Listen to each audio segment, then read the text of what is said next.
Hello, welcome back to another Hipster's review. Today we're going to be talking about a little different, something a little bit different. Today we are going to be talking about, like I said before in the intro, God of War for the PS4.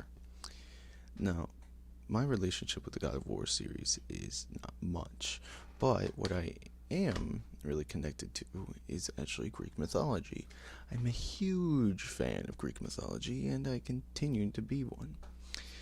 I quick shout out to Overly Sarcastic Productions, who does little animated skits of famous mythology. So I highly suggest you guys check that out.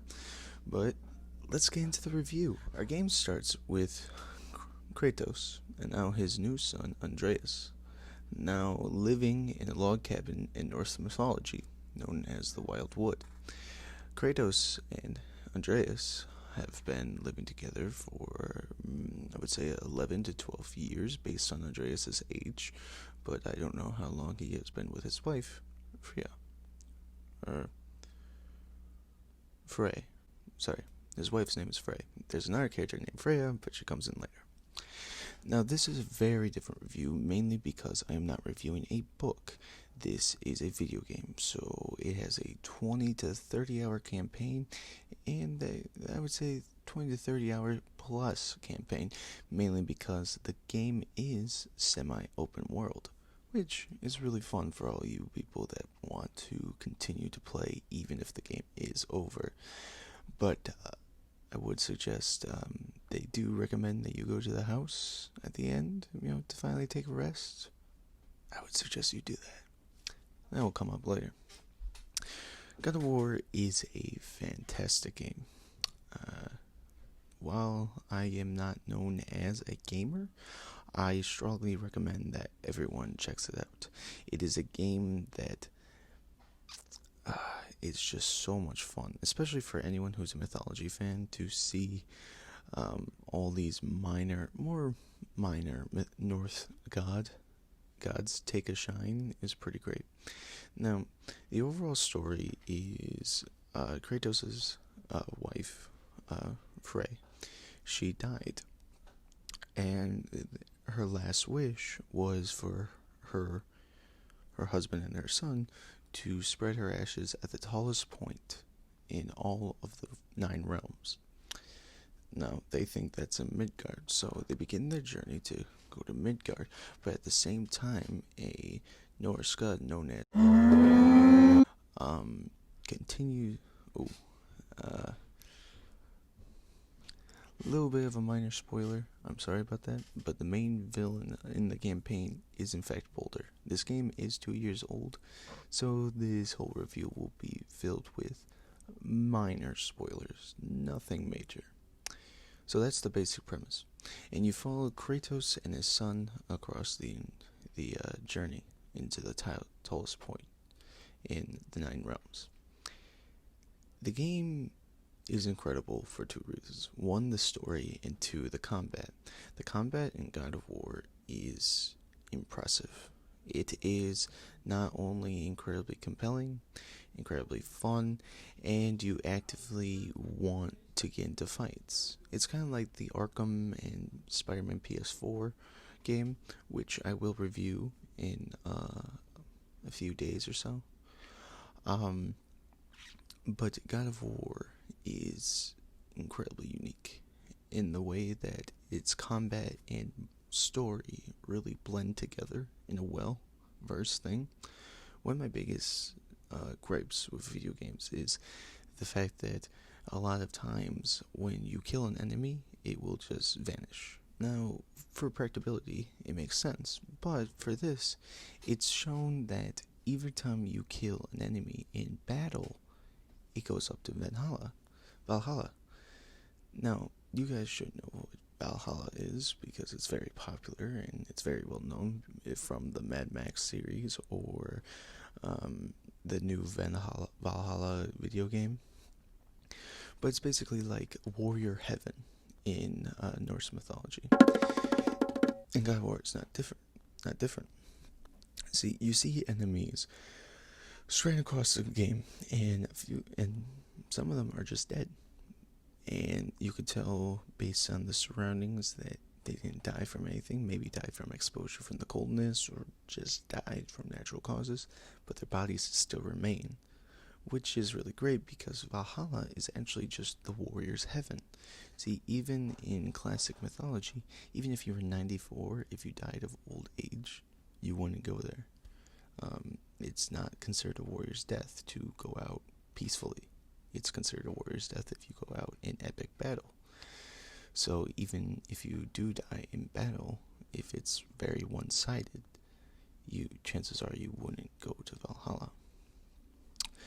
Now the game also explores a lot of things with Norse mythology. You get to see, they talk about Thor and Odin, and I've heard some people complain like, oh, why wasn't Loki and Thor and Odin in the game? Like they're the most important Greek god. They're the most important Norse gods. They're the most famous.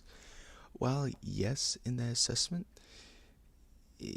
people don't really know about any of the other Norse gods, mainly because Thor, who is a great Marvel hero, is kind of at fault for that. People recognize Thor as being the big tier, and in Norse mythology, Thor and Odin and Loki are the most important. They pop up in the most stories, they have the most character, they're very important to the mythos. But you get more minor gods, and I'm going to list off just a few. Okay, so big spoiler warning. If you don't want to be spoiled about the main villain, then jump to this time code right there. Okay, I'm assuming you did that. Alright. The main villain is Boulder, and for people like me who actively know the mythology of Norse mythology, I know exactly where I'm going to defeat him. I know exactly who his heritage is from, who's his parents, who's his mom, who's his dad. And that was really fun. It was really fun to kind of discover that and figure it all out. Andreas, in the middle of the game, he's gifted by one of the dwarves, the golden one. I always forget, Sindrik, I think. I always forget his name. I just like Brock. But Sindrik gave him mistletoe arrows, but he never said it was mistletoe. He just said it was a gift. And the one thing that can kill Boulder is mistletoe. So it was really fun to figure that all out. And then Freya, who is the witch in the woods, she freaks out and throws in the fire. Now, the overall gameplay is really fun. Now, I do have a few gripes with the game, mainly because of the difficulty and the challenges in fighting. Sometimes it feels like you are fighting on literally hard mode, like incredibly hard mode, while you're just fighting on normal. And I'm not gonna lie, sometimes I'm just here for the story because I was struggling so hard to get past a point. Eventually I went back and I replayed it all, mainly because I wanted a solid playing experience and to give a solid review. And I gotta say, the combat is incredibly rewarding. Kratos gets a new weapon in this game, the Leviathan axe. Now, hopefully you can see that. I'll just put an image here. The Leviathan axe works. The Leviathan axe works just as well as Mjolnir. Mjolnir Thor catches Mjolnir, and it always comes to his hand. That's what the Leviathan axe does, and it's also so I've seen it pronounced both ways, Leviathan and Leviathan axe. So I'm just saying both, and I'm sorry if I slip into one way. You'll probably correct me if I'm wrong, but I digress. The axe is incredible. The vibrations from the PS4 controller while you throw it and catch it is incredibly satisfying. I would oftentimes just throw it just because it was so much fun to throw. The combat is perfectly aligned to it, and later on, another. I don't want to spoil that, but later on, you get a classic Kratos weapon, and it kind of loses the motif of the axe. I still loved it. I still thought it added a bunch to gameplay, but it did kind of harpen back to, is this just mashing? Kind of like the classic God of War series. Now, I'm currently playing God of War 3, and I did want to finish that game for this review, but I realized you really don't have to. I'm almost done with the second boss. I'm almost done in the underworld portion. God of War 3 is a very different game, but also very fun in its own way. But it's very interesting because God of War 2018 does something that's incredible that I haven't seen really done in any other game.